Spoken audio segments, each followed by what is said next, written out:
بسم اللہ الرحمن الرحیم۔ السلام علیکم۔ غامدی صاحب کے ساتھ ہفتہ وار سوال و جواب کی براہ راست نشست کو لے کر ڈیلس امریکہ غامدی سینٹر سے حاضر خدمت ہیں۔ آغاز کرتے ہیں۔ غام صاحب بہت شکریہ آپ کے وقت کا۔ آج کی نشست میں جس سوال کا جواب ہم آپ سے لینے کے متمنی ہیں، خواہش مند ہیں، ایک بہت ہی اہم مسئلہ، اتنا بڑا مسئلہ کہ ہم یہ دیکھتے ہیں کہ گزشتہ 100 سال میں اسی مسئلے کی بنیاد پر پوری دنیا نے اسلام پر تنقید بھی کی، مسلمان خود اس کا جواب تلاش کرنے میں ناکام رہتے ہیں۔ عالمی سطح پر جو اس وقت قوانین بن چکے ہیں ان میں ہم اس کو ڈیفینڈ نہیں کر سکتے۔ جب بھی بات کی جاتی ہے مسلمانوں کی ریاست کی، مسلمانوں کی حکومت کی، سوال یہ سامنے آتا ہے کہ اس حکومت، اس ریاست کی جورسڈکشن کیا ہے؟ کیا وہ عام لوگوں کی نجی زندگی، ان کے ذاتی معاملات، ان کے انفرادی جو تقاضے ہیں لائف کے، اس میں مداخلت کر سکتی ہے؟ اگر کر سکتی ہے تو اس کے حدود و شرائط کیا ہیں؟ ہمارے علماء آپ جانتے ہیں اس معاملے میں ایک نقطہ نظر رکھتے ہیں، ان کے نزدیک یہ سب کچھ ریاست اور مسلمانوں کے حکمران کا حق ہے کہ وہ یہ کرے گا۔ سوال میں آپ سے پوچھنا چاہتا ہوں، ذرا سمجھائیے گا تفصیل سے اور بنیادی مسئلے کو بھی ایڈریس کیجیے گا کہ وہ ان کا استدلال کیا ہے جس کی بنیاد پر علماء یہ رائے قائم کرتے ہیں، دین میں کیا اس کی بنیاد ہے، اور آپ اس پورے مسئلے کو کیسے دیکھتے ہیں، حل کیا ہے اس کا؟ اس میں سب سے پہلی بات جو سمجھنے کی ہے وہ یہ ہے کہ انسان کے حقوق کیا ہیں۔ انسان کی حیثیت سے ہم ایک باشعور مخلوق ہیں۔ اللہ تعالیٰ نے انسان کو پیدا کیا ہے تو علم و عقل بھی یہی تقاضا کرتے ہیں کہ اس کے اس شعور کی عزت ملحوظ رکھی جائے، اور اللہ تعالیٰ نے بھی قرآن مجید میں بڑی وضاحت کے ساتھ یہ بتا دیا ہے کہ ہم نے راستے واضح کر دیے ہیں، ہر چیز کو متعین کر دیا ہے۔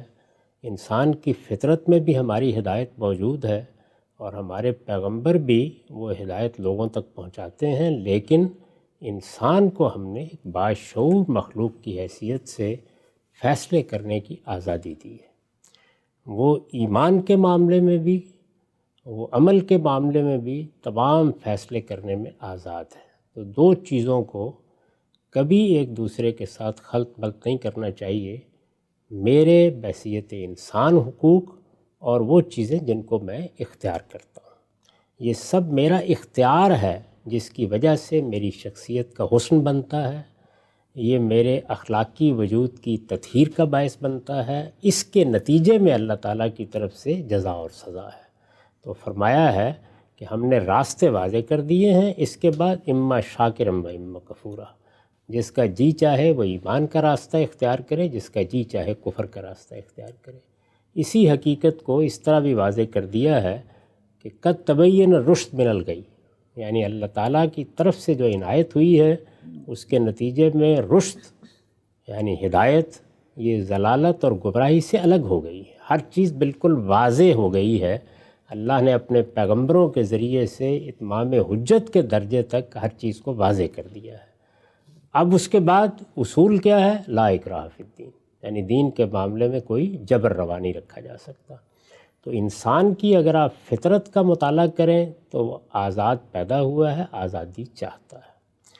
آزادی اور اختیار یہی اس کا امتیاز ہے۔ یہ آزادی اور اختیار ہے جس کی بنیاد پر اس کو دوسرے جانوروں کے مقابلے میں ایک برتر مخلوق کی حیثیت حاصل ہوئی ہے۔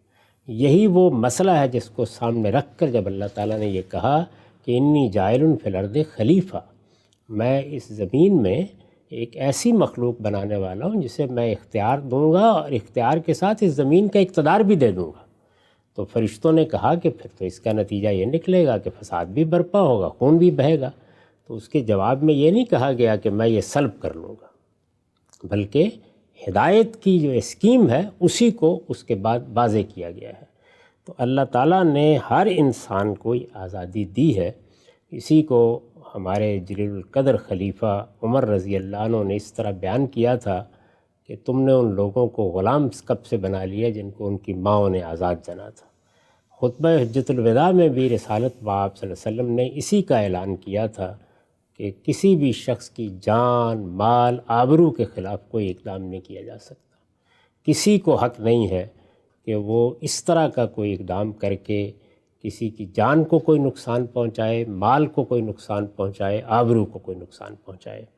یہ بنیادی انسانی حق ہے، یعنی شعور، ایک باشعور مخلوق کا یہ حق ہے کہ وہ اپنے فیصلوں میں آزاد رہے۔ یہ آزادی، یہ حریت، یہ اختیار، یہ اقتدار ہے جس کی بنیاد پر انسان ہے اور اپنے پروردگار کے سامنے جواب دہ بھی ہوگا، مسئول بھی ٹھہرایا جائے گا، اور جو اس کا نتیجہ نکلے گا، یعنی وہ جنت کی صورت میں نکلے یا جہنم کی صورت میں، وہ ایک اخلاقی بنیاد بھی رکھے گا۔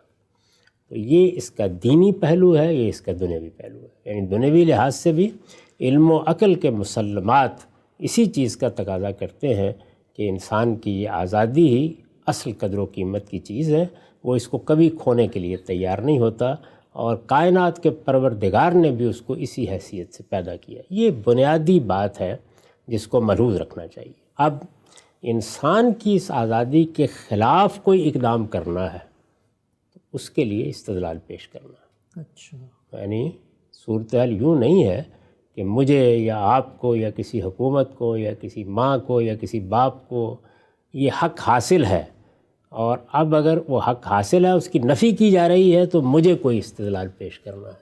یہ استدلال ان لوگوں کو پیش کرنا ہے جو انسان کی اس آزادی کے خلاف کسی دوسرے کو حق دیتے ہیں کہ وہ کوئی اقدام کر سکتا ہے۔ یہ حق فطرت نہیں دے رہی، یہ علم و عقل کے مسلمات نہیں دے رہے، یہ خدا کا پیغمبر نہیں دے رہا، بلکہ اس کے بالکل برخلاف اعلان کر رہا ہے کہ کسی کے خلاف بھی کوئی اقدام نہیں کیا جا سکتا۔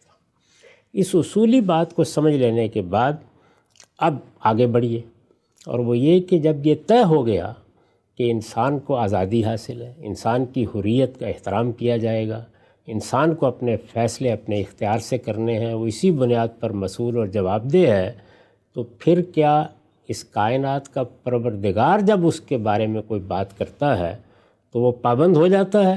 یقیناً ہو جاتا ہے۔ یعنی کس معنی میں پابند ہوتا ہے؟ وہ اپنی آزادی کے ساتھ یہ فیصلہ کرتا ہے کہ میں نے اپنے خالق کو پہچان لیا، وہ اب مجھے حکم دے گا، میں اس پر عمل کروں گا۔ یہ اس کا آزادانہ فیصلہ ہے، اسی کو اسلام کہتے ہیں۔ اسی لیے اسلام کا مطلب ہے ٹو سرنڈر، یعنی میں نے گویا اپنی آزادی کو، اگر وہ مجھے تھی ہی نہیں حاصل یا مجھے کسی دوسرے نے پکڑ کر اس کو قبول کرنے پہ آمادہ کیا ہے، تو وہ حقیقت میں کچھ بھی نہیں ہوا۔ یہ میری آزادانہ شخصیت تھی جس نے جب اس بات کا اقرار کر لیا کہ اسلمت لرب العالمین، تو اب گویا میں اسلام کے دائرے میں داخل ہو گیا۔ جب میں داخل ہو گیا تو اب میں کس کے ساتھ معاملہ کروں گا؟ اپنے پروردگار کے ساتھ۔ یعنی یہ مجھے دیکھنا ہے کہ میں اپنے رب کی بات کو سمجھ کیا رہا ہوں، یہ مجھے دیکھنا ہے کہ اب میں اس پر عمل کرنے جا رہا ہوں تو میں کس درجے میں عمل کروں گا، میرا اس کے ساتھ کیا تعلق ہوگا۔ میں اگر کوئی غلطی کروں گا، کوتاہی کروں گا، تو اس کے لیے بھی ظاہر ہے کہ اپنے پروردگاری کے سامنے جواب دہ ہوں۔ تو اس طرح مذہب بھی اصلاً اللہ اور بندے کا تعلق ہے، اور اللہ اور بندے کے درمیان اس تعلق میں کسی دوسرے کو مداخلت کا حق نہیں ہے، الا یہ کہ اللہ ہی حق دے، یعنی وہی دے گا نا، وہ کسی دوسرے سے کہے گا کہ یہ حق میں دے رہا ہوں تمہیں۔ تو اللہ تعالیٰ نے جو حقوق دیے ہیں وہ اللہ کی کتاب میں بیان ہو گئے ہیں۔ یعنی اگر مسلمانوں کا کوئی نظم اجتماعی یا مسلمانوں کا کوئی معاشرہ قائم ہو جاتا ہے تو کیا حقوق حاصل ہیں اس کو دوسروں کے بارے میں، اس کو بھی دونوں لحاظ سے دیکھ لینا چاہیے۔ یعنی دنیا میں یہ نظم اجتماعی، یہ معاشرہ، یہ حکومت، یہ ریاست، یہ صرف مسلمانوں ہی کے ہاں تو قائم نہیں ہوتی، دنیا بھر میں قائم ہوتی ہے۔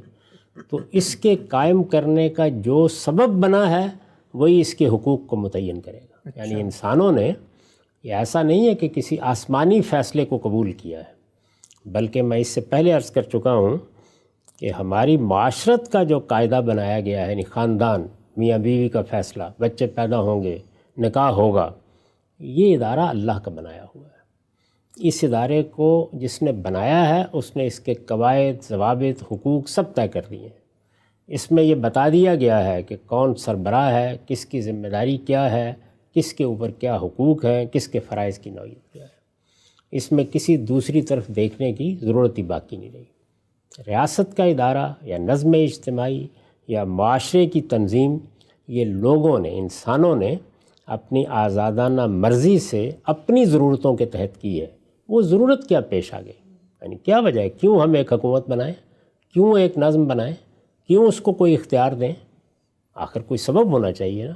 تو علم و عقل کی روح سے اس کا سبب یہ ہے کہ انسان کو جو اختیار دیا گیا ہے، وہی اختیار جس کا میں نے ذکر کیا، وہ سوء استعمال کرتا ہے، غلط استعمال کرتا ہے اس کو روکنے کے لیے کہ وہ اپنے اس استعمال سے کسی کی حق تلفی نہ کرے، کسی کی جان مال آبرو کو نقصان نہ پہنچائے۔ گویا وہ چیزیں جو بنیاد بنی ہیں وہ یہ دو ہی چیزیں، اس کے سوا کسی حکومت، کسی ریاست کی اصلاً انسان کو کوئی ضرورت نہیں ہے۔ تو انسانوں نے اس بنیاد پر یہ ریاست کا نظم بنایا ہے۔ چنانچہ دنیا بھر میں جہاں جہاں بھی ریاستیں یا حکومتیں ہیں یا نظم اجتماعی ہے، آپ یہ دیکھیے کہ وہ سب اسی بنیاد کے اوپر قائم ہے۔ اگر یہ بنیاد نہیں ہے تو پھر کوئی بنیاد نہیں ہے، یعنی یہ کوئی خدائی حکم نہیں ہے، پھر آپ مجھے پابند نہیں کر سکتے۔ یہ ہم سب انسانوں کا اجتماعی فیصلہ ہے کہ ہم اپنے اندر ایک حکومت کا نظم قائم کریں گے، اور حکومت کا نظم اس مقصد سے قائم کریں گے تاکہ وہ مجرموں کو روک سکے، لوگوں کے جان مال آبرو کی حفاظت ہو۔ حکومت علم و عقل کی روح سے کوئی آگے بڑھ کر خدمت انجام دیتی ہے، جس طرح کہ اس زمانے کی حکومتیں تعلیم، صحت اور بہت سی دوسری خدمات انجام دیتی ہیں، یہ سب نوافل ہیں۔ وہ اصل میں کس لیے قائم ہوئی ہے؟ لوگوں کو امن فراہم کرنے کے لیے، یعنی لوگوں کو لوگوں کے ظلم اور عدوان سے بچانے کے لیے اور ان کے حقوق کے اتلاف سے بچانے کے لیے یہ نظم قائم کیا گیا ہے۔ تو علم و عقل میں بھی اس سے آگے تجاوز کرنے کی کوئی گنجائش نہیں۔ اب اللہ تعالیٰ کی طرف آ جائیے، تو اللہ تعالیٰ نے جو حکومت یا معاشرے کو احکام دیے ہیں، ایک ایک کر کے ان کو دیکھتے چلے جائیے۔ مثال کے طور پر بعض جرائم پر سزاؤں کا معاملہ، مثال کے طور پر اگر ظلم و عدوان کسی قوم یا گروہ کی طرف ہوتا ہے تو اس کے خلاف قتال کا معاملہ، اس طرح کی جتنی چیزوں کو آپ دیکھیں گے وہ سب کی سب اسی اصول پر مبنی ہیں۔ صرف دو معاملات وہ ہیں جن میں آگے بڑھ کر اللہ تعالیٰ نے ایجابی احکام دیے ہیں ریاست کو، سوسائٹی کو، مسلمانوں کے نظم اجتماعی کو۔ ایک یہ کہ نماز کا اہتمام کیسے کرنا ہے، اس کے لیے ایک سنت خدا کے پیغمبر نے قائم کی ہے، اور دوسرے یہ کہ حکومتوں کا یہ حق ختم کر دیا ہے کہ وہ لوگوں کے مال میں سے اپنا حصہ وصول کرنے کے لیے، جسے آپ ٹیکس کہتے ہیں، اپنی طرف سے کوئی جبر کریں۔ اللہ تعالیٰ نے وہ حصہ مقرر کر دیا، متعین کر دیا، اور یہ بتا دیا کہ یہ میں نے طے کر دیا، اس کے بعد فخلوا سبیلہم، لوگوں کی راہ چھوڑ دو، ان کو آزاد پیدا کیا گیا ہے۔ ان دو چیزوں کے سوا کسی معاملے میں اللہ تعالیٰ نے نظم اجتماعی کو، معاشرے کو، لوگوں کے ساتھ معاملہ کرنے کا کوئی اختیار نہیں دیا۔ چنانچہ سورہ توبہ میں اسی بات کو دو پہلوؤں سے واضح کر دیا، فخلوا سبیلہم، اس کے بعد ان کی راہ چھوڑ دو، تمہیں کوئی اقدام کرنے کا حق نہیں، اور فاخوانکم فی الدین، وہ تمہارے برابر کی سطح پر آ گئے، تمہارے بھائی ہیں، ان کے مابین اور دوسرے لوگوں کے مابین، خواہ وہ ابو بکر و عمر ہی ہوں، قانونی اور سیاسی حقوق کے لحاظ سے کوئی فرق نہیں ہوگا۔ تو یہ بات واضح کر دی۔ اس کے بعد اصل میں یہ جو کچھ بھی ہمارے ہاں بیان کیا جاتا ہے، اسلامی حکومت یہ کر سکتی ہے، وہ کر سکتی ہے، جو احکام حکومت کو دیے گئے ہیں وہ طے ہیں، متعین ہیں، ان کی میں نے وضاحت کر دی۔ ان کی مزید تفصیل بھی دیکھنی ہو تو میری کتاب مقامات میں جو اسلام اور ریاست جوابی بیانیہ کے عنوان سے مضمون ہے، اس کے آخر میں نے اس کی پوری فہرست بیان کر دی ہے کہ یہ ہیں اصل میں وہ احکام جو اجتماعی زندگی سے متعلق ہیں، جو ریاست کو دیے گئے ہیں یا حکومت کو دیے گئے ہیں، یا صحیح تعبیر یہ کہ معاشرے کو دیے گئے ہیں، جس کا ظہور ظاہر ہے کہ حکومت، ریاست اور نظم اجتماعی سے ہوتا ہے۔ ان کے سوا اور کوئی چیز حکمرانوں سے متعلق نہیں ہے۔ جو چیز لوگوں کے لیے غلط فہمی کا باعث بنی ہے، جسے بنائے استدلال بنایا جاتا ہے، وہ اصل میں قرآن مجید کی یہ ہدایت ہے کہ وَلْتَكُن مِّنكُمْ أُمَّةٌ يَدْعُونَ إِلَى الْخَيْرِ وَيَأْمُرُونَ بِالْمَعْرُوفِ وَيَنْهَوْنَ عَنِ الْمُنكَرِ، یعنی تمہارے اندر سے جب مسلمانوں کی ایک اجتماعیت بن گئی، ایک معاشرہ بن گیا، تو یہ کہا گیا کہ تمہارے اندر سے ایک گروہ ایسا ہونا چاہیے جو لوگوں کو خیر کی دعوت دے، جو ان کو بھلائی کی تلقین کرے، جو انہیں منکر سے روکے۔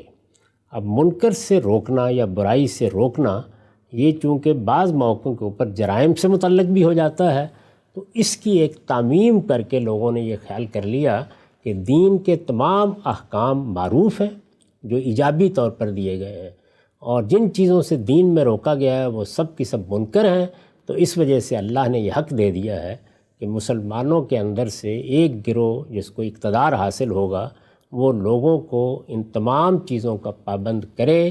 یہ حق اس آیت کی روح سے ان کو مل گیا ہے۔ اس غلط فہمی کو درست کرنے کی ضرورت ہے، اس میں ایسا کوئی حق نہیں ملا ہے۔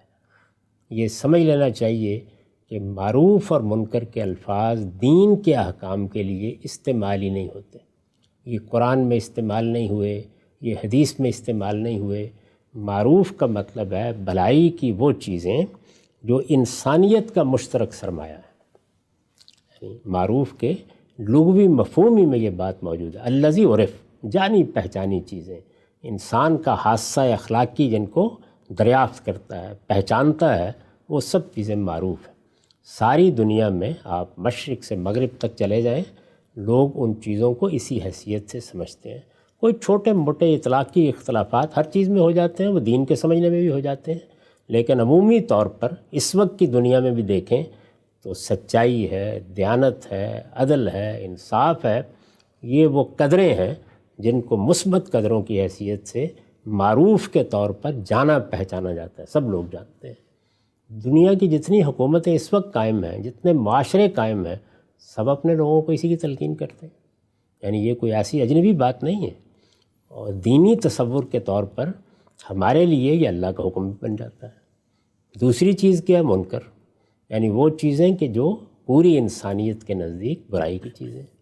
کون نہیں جانتا کہ ملاوٹ کرنا، دھوکہ دینا، فریب دینا، چوری کرنا، مال لوٹ لینا، غبن کرنا، کسی کی جان کو نقصان پہنچانا، مال کو نقصان پہنچانا، آبرو کے خلاف اقدام کرنا، یہ سب چیزیں کیا ہیں؟ سب کی سب منکر ہیں، جتنی بھی چیزیں ہیں۔ تو یہ وہ مانی ہوئی چیزیں ہیں جن کو قرآن مجید نے یہاں معروف اور منکر کہا ہے، اس کا مذہبی احکام سے کوئی تعلق نہیں ہے۔ تو پہلی غلطی جو ہوئی ہے وہ یہ ہوئی ہے۔ اور میں یہ عرض کر رہا ہوں کہ دنیا بھر میں جتنی حکومتیں ہیں وہ جب پولیس کا محکمہ قائم کرتی ہیں تو اصل میں امر بالمعروف اور نہی عن المنکر کا محکمہ ہے، وہ یہی کر رہی ہیں، سب کی سب یہی کر رہی ہیں جتنی بھی ہیں، یعنی اس کے سوا حکومت کا نظم چلایا ہی نہیں جا سکتا۔ یہ آپ دیکھتے ہیں کہ سیاستدان یہی بات کر رہے ہوتے ہیں، لوگوں کو انہی چیزوں کی تلقین کر رہے ہوتے ہیں، الفاظ مختلف، تعبیریں مختلف، لیکن اصل میں سارا معاشرہ یہی چاہ رہا ہوتا ہے کہ وہ جو فطرت کی اعلیٰ اقدار ہیں لوگ ان کو اپنائیں۔ ہر حکومت یہی تعلیم دے رہی ہوتی ہے، اور مصلحین بھی یہی کہہ رہے ہوتے ہیں، مذہبی رہنما بھی یہی کہہ رہے ہوتے ہیں۔ معروف کے بارے میں کسی جگہ میں نے عرض کیا کوئی اطلاقی اختلاف ہو جائے تو ہو جائے، عمومی مفہوم میں ہم سب انسانوں کی حیثیت سے متفق ہیں، یہی معاملہ منکر کا ہے۔ اس کے بعد جو دوسری غلط فہمی ہوئی وہ لفظ امر سے ہو گئی، یعنی یہ سمجھ لیا گیا کہ امر صرف حکم دینے کا نام ہے۔ نہیں، امر کا لفظ عربی زبان میں ترغیب، تلقین، نصیحت سب معنی کے لیے آتا ہے، حکم دینے کے لیے بھی آتا ہے جب اس کا موقع ہوگا، محل ہوگا۔ تو اصل میں یہ ہے وہ ذمہ داری جو حکومت کی خود قرآن نے بیان کی ہے۔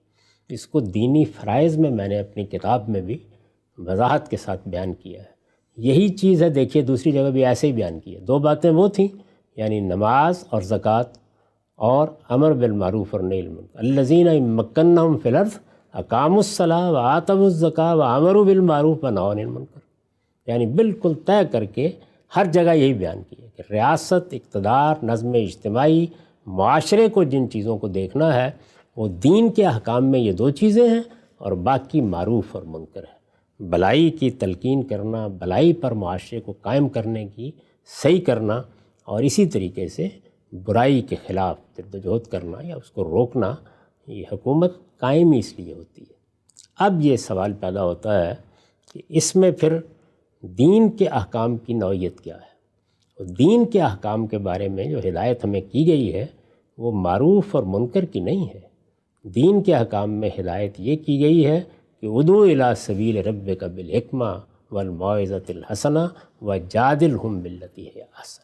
اللہ کی جو دعوت تمہارے پاس ہے اس کو لوگوں کو پہنچاؤ، حکمت کے ساتھ اس کو بیان کرو، اگر کسی جگہ نصیحت کرنی پڑے تو خوبی سے نصیحت کرو، اگر کوئی مباحثہ مکالمہ بھی ہو جائے تو اس میں احسن طریقہ اختیار کرو۔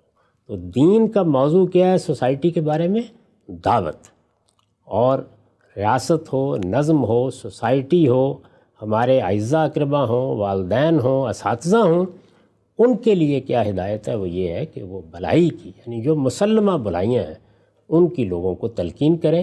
اب حکومت کے نظم میں آ جائیے تو ظاہر ہے کہ حکومت اسی اپنے دائرے میں دین کے احکام پر بھی عمل کرے گی، اپنے دائرے میں۔ آپ فرمائیں گے کیا دائرہ ایک وسیع دائرہ تھا اور حکومت اس میں عمل کرے گی؟ نہیں، دین میں جو احکام حکومت کو دیے گئے ہیں وہ دیے ہی اس دائرے میں گئے ہیں۔ فہرست بنا کے دیکھ لیجیے ساری کی ساری، یعنی اللہ تعالیٰ نے بالکل اس کو ملحوظ رکھا ہے کہ وہی چیزیں جن کے لیے حکومت بنی ہے۔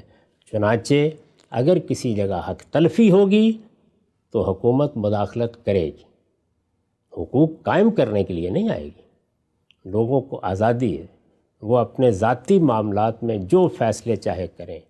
کسی کو کوئی لباس اختیار کرنا ہے، کسی کو تعلیم کیا پانی ہے، کسی کا کیریئر کیا ہے، کسی کو شادی کہاں کرنی ہے، کیا رسوم انجام دینے ہیں، یہ جتنی چیزیں ہیں یہ لوگوں کے شخصی معاملات ہیں۔ ان میں اگر دین کی کوئی ہدایت ہے تو وہ حکومت اور سوسائٹی سے متعلق نہیں ہے، وہ دعوت کا موضوع ہے۔ اس میں کوئی آپ کا عزیز، کوئی آپ کا قریبی، کوئی آپ کا بڑا، کوئی آپ کے والدین، آپ کے اساتذہ، آپ کے علماء، اسی طرح حکومت بھی جمعے کے ممبر پر جو تلقین کرنا چاہتی ہے کرے، اپنا نقطہ نظر بیان کرے، اس میں اگر کوئی چیز دین میں بیان ہوئی ہے۔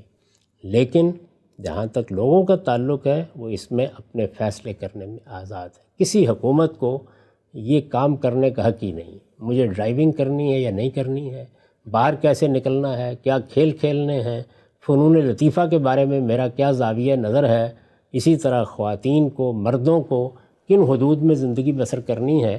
یہ سب چیزیں جتنی ہیں وہ دعوت کا موضوع ہیں، تلقین کا موضوع ہیں، اور اس کا حق ہر شخص کو حاصل ہے، دنیا بھر میں حاصل ہے، یہ ہمیں بھی حاصل ہے، یہ حکومتوں کو بھی حاصل ہے، وہ یہ کام کریں۔ حکومت کو جو احکام دین میں دیے گئے ہیں وہ صرف وہ ہیں جن کا تعلق یا تو حق تلفی کو روکنے سے ہے، یعنی ہم نے جو ذاتی معاملات کیے ہیں، نکاح کا معاملہ ایک ذاتی معاملہ ہے، کاروبار ہم کرتے ہیں، ذاتی طور پر کوئی معاہدہ کر لیتے ہیں، اس میں اگر کوئی حق تلفی ہوئی ہے اور ایک فریق مقدمہ لے کے چلا گیا ہے، اب حکومت کی جورسڈکشن شروع ہوگی، یعنی وہ وہاں پر جس چیز کو درست سمجھتی ہے اس کے مطابق فیصلہ کر دے گی، کیونکہ اب آپ لے کے چلے گئے ہیں۔ اور وہ چیزیں جن کا تعلق لوگوں کی جان مال آبرو کے خلاف اقدام سے ہے، وہ سب کی سب جرائم کی فہرست میں آتی ہیں، ان میں حکومت کو پورا حق ہے کہ وہ ان کی سزا دیتی ہے، ان کے خلاف اقدام کرتی ہے۔ وہ اس وقت بھی ساری حکومتیں کر رہی ہیں، فرق صرف یہ ہے کہ اگر کوئی مسلمانوں کی حکومت ہے اور وہ ایک اسلامی حکومت بن کے رہنا چاہتی ہے تو جو اللہ نے اس معاملے میں احکام دیے ہیں، جنگ و جدال کے بارے میں دیے ہیں، مجرموں کی سرکوبی کے معاملے میں دیے ہیں، وہ ان کی پابندی کرے گی، بس یہی ساری کی ساری بات ہے۔ تو سب سے بڑی غلطی جو ہوئی ہے وہ یہی ہے کہ حکومتوں نے اس معاملے میں مداخلت کی ہے، یعنی وہ حکومتیں جو مذہب کے نام پر بنی ہیں، وہ طالبان کی پچھلے دور کی حکومت ہو، وہ ایران کی حکومت ہو، وہ سعودی عرب کی حکومت، سب سے بڑی غلطی یہی ہوئی ہے۔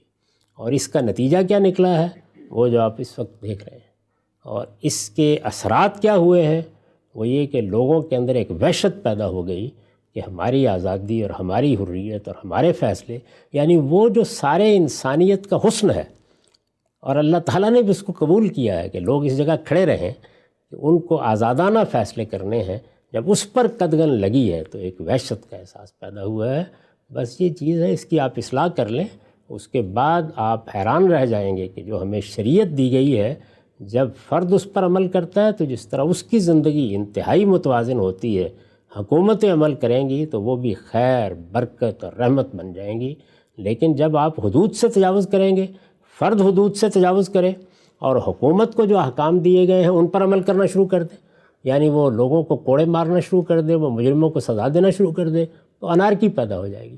حکومتیں مداخلت کریں شخصی معاملات میں تو گھٹن پیدا ہوگی، اسی طریقے کی وحشت لوگوں کو محسوس ہوگی، وہ اس طرح کی حکومت سے بھاگیں گے، اور جب کبھی کچھ آزادی دی جائے گی تو وہی منظر آپ دیکھیں گے کہ جو آپ تاریخ میں دیکھتے رہے ہیں۔ وہ بھی یاد کریں کہ جب طالبان کی حکومت ختم ہوئی تھی کیا مناظر تھے، اور یہ بھی یاد کریں کہ جب سعودی عرب میں تھوڑی آزادی ملی ہے تو کیا مناظر ہیں۔ تو دین کا زاویہ نظر اس معاملے میں یہ ہے، یعنی آپ اپنی سوسائٹی کے اندر تبلیغ سے، تلقین سے، تعلیم سے، تربیت سے دین کی وہ باتیں بیان کریں، حکومتیں بھی کریں، علماء بھی کریں، لوگ بھی کریں، جن کا تعلق شخصی معاملات سے۔ لوگ آزاد ہیں، وہ ان میں سے کس تعبیر کو قبول کرتے ہیں، کس کو قبول نہیں کرتے، کہاں پر غلط رویہ اختیار کرتے ہیں، کہاں صحیح رویہ اختیار کرتے ہیں، وہ اس کے لیے اپنے پروردگار کو جواب دیں ہیں۔ اور وہ معاملات جن کا تعلق حق تلفی سے ہے یا کسی کی جان مال آبرو کے خلاف زیادتی سے ہے، علم و عقل کے مسلمات کی روح سے بھی حکومتیں پابند ہیں کہ وہ ان معاملات کا ازالہ کریں، اور اللہ نے بھی اپنا قانون اسی دائرے میں دیا ہے، اس سے ادنیٰ درجے میں کوئی تجاوز نہ قرآن میں ہے نہ حدیث میں۔ ہم سب اسلامی ریاست اور حکومت شخصی معاملات میں کس درجے مداخلت کر سکتی ہے، اس پوری بحث کو آپ نے جس جامعیت اور ایک سائنٹیفک انداز میں طے کر دیا ہے، ریاست کے حقوق کیا ہیں، ریاست کے فرائض کیا ہیں اور ان کی ذمہ داری کیا ہے۔ ایک آخری سوال کہہ کر ہم نشست کا خاتمہ کریں گے، اور میں چاہتا ہوں کہ اس کا جواب بھی اسی موقع پر آئے تاکہ جو غلط فہمی پیدا ہوتی ہے، آپ کی یہ ساری گفتگو سننے کے بعد ایک آدمی آگے سے ایک حدیث پیش کر دیتا ہے کہ جی رسالت مآب صلی اللہ علیہ وسلم نے تو فرمایا ہے کہ جب منکر دیکھو تو ہاتھ سے تم نے اس کو روکنا ہے، علم یستطع، پھر زبان سے، اور اگر یہ بھی نہیں کر سکتے تو پھر دل میں برا جانو، اور یہ جو ہے وہ اضعف الایمان، سب سے کمزور ترین ایمان کا درجہ ہے۔ تو یہ ساری گفتگو تو ہم سن لیں، مان لیں کہ بھائی تلقین نصیحت ہوگی، منکرات میں حق تلفی، جان مال آبرو کے خلاف زیادتی پہ مداخلت کرے گی ریاست، لیکن روایت تو سب سے اونچا درجہ ایمان کا بتا رہی ہے کہ منکر کو ہاتھ سے روکا جائے۔ جی ہاں، تو اس منکر کو ہاتھ سے روکنے کے لیے فرد پھر قانون اپنے ہاتھ میں لے لے گا۔ اس کا مطلب ہے کہ یہاں بھی روایت کا مطلب بالکل غلط سمجھا گیا۔ اچھا، وہ دائرہ اختیار کو بیان کرتی ہے، یعنی جب کبھی بھی کوئی فرد اپنے دائرہ اختیار میں کسی برائی کو دیکھے تو اسی طرح اس کو روکنے کی صحیح کرے۔ اور وہ برائی کون سی ہے؟ پھر منکر۔ اور میں نے وضاحت کر دی کہ منکر سے مطلب کیا ہوتا ہے۔ تو جو آپ کا دائرہ اختیار ہے اس کے اندر اگر کسی جرم کا ارتکاب ہو رہا ہے، وہی چیزیں کہ جن کو منکر سمجھا جاتا ہے، مانا جاتا ہے، تو اس کا ازالہ ہر شخص کو کرنا چاہیے۔ والد کی حیثیت سے میرا ایک دائرہ اختیار ہے، کسی ادارے کی سربراہ کی حیثیت سے آپ کا ایک دائرہ اختیار ہو سکتا ہے، اسی طرح حکمران کا بھی ہے۔ تو اس میں وہ مجرموں کو بھی سرکوبی کریں گے اور لوگوں کے حقوق کی بھی حفاظت کریں گے۔ ان تمام شرائط و حدود کے ساتھ روایتوں کو سمجھا جاتا ہے، وہ اس طرح نہیں سمجھی جاتی۔ امام سے ہمارے پروگرام کا وقت یہاں پہ ختم ہوتا ہے۔ ایک بہت ہی اہم سوال پر آج ہم نے آپ سے گفتگو کی کہ اسلامی ریاست فرد کے شخصی معاملات میں کس حد تک مداخلت کر سکتی ہے، دین کی اس بارے میں نصوص کیا کہتی ہیں، علم و عقل کے مسلمات کی روایت کے بارے میں بھی سامنے چیزیں آئیں۔ ہم سب دوبارہ حاضر خدمت ہوں گے، اب تک آپ کا بہت شکریہ۔